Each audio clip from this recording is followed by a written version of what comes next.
Just for a little bit of context, the work that I do relates to tracking political and social developments around the world by crowdsourcing and curating and archiving and contextualizing.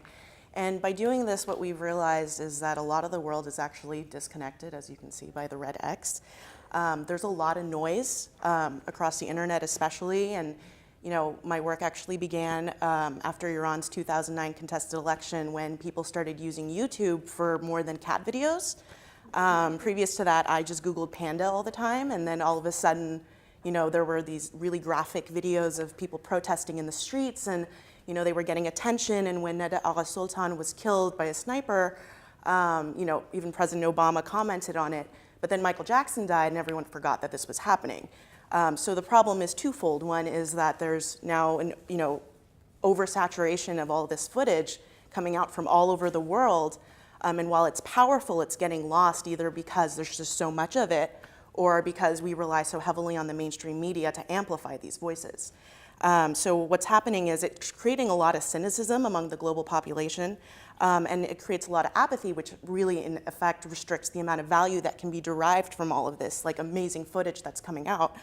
And so there's like a disconnect not only between the movements, but also between the people that are clamoring to be heard and the people that that are the audience that needs to be hearing this. And so the possibilities are endless, really, if we think about it. And this is, the ideal is a connected world. And the thing, what would be the ideal is an informed, connected audience, an informed, connected global population. And people need to know enough about topics and about these movements, about the people behind it in order to care. Pity is not sustainable. It's a fleeting feeling, and it's not a good way to invoke compassion. And so what really happens is that a lot of what happens is when we are bombarded with all this, we find ourselves fatigued. So there's compassion fatigue involved in all of this.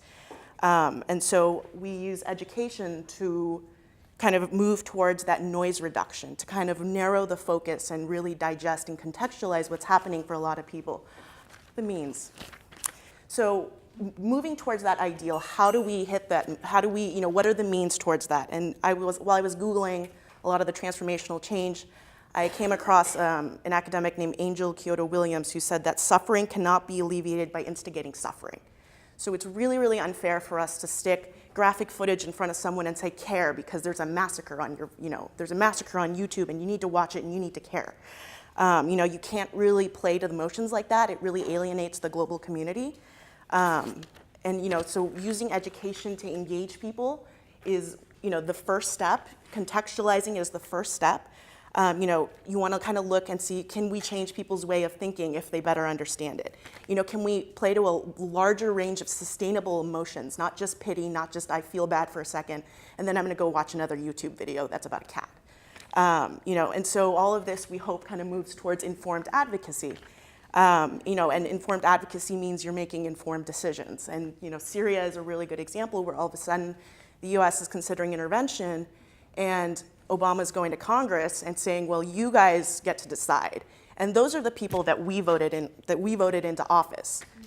And so all of a sudden, if we knew more, if we knew the process, even domestically, we could be making much more informed decisions, not even as advocates, but just as people, as like a civil society that's so organic, that's just people participating.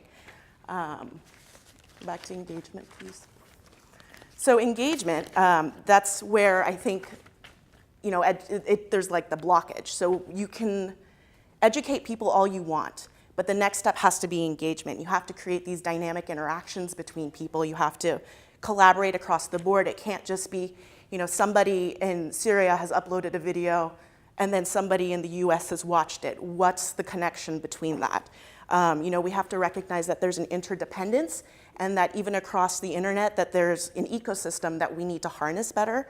So we can harness, something that was mentioned over and over is harnessing the intellect. And while that's really important, we also need to tap into the heart.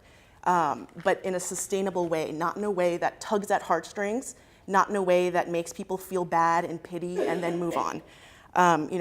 education is really important, but facts can create silos. You know, a number is just a number. If I were to say 100,000 people died in Syria, well, that's sad, and I feel bad, and you feel bad, but what do we do with that?